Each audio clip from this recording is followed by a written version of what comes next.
जिस मॉनसून के लिए पूरा देश इंतजार करता है, उसी मॉनसून ने इस बार पूरे देश में त्रासदी मचा दी है। आपको बता दें कि लगातार बारिश होने के कारण हर राज्य को भारी परेशानी का सामना करना पड़ रहा है।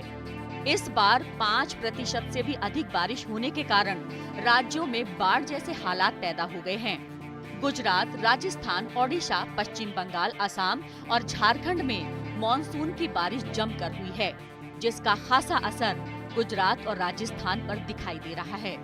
गुजरात के कई जिलों में बारिश का पानी भरने से बाढ़ जैसे हालात पैदा हो गए हैं, जिसका जायजा लेने पीएम नरेंद्र मोदी बाढ़ पीड़ितों से मिलने गुजरात पहुंचे। बारिश के लगातार होने से अभी भी दोनों राज्यों में हाई अलर्ट जारी किया गया है।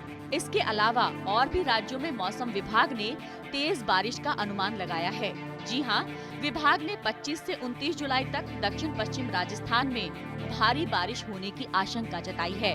इसके साथ साथ विभाग ने 25 से 29 जुलाई के बीच जम्मू कश्मीर में बारिश होने की संभावना जताई है और पश्चिम उत्तर प्रदेश में 25 जुलाई को तेज बारिश की चेतावनी दी गई है।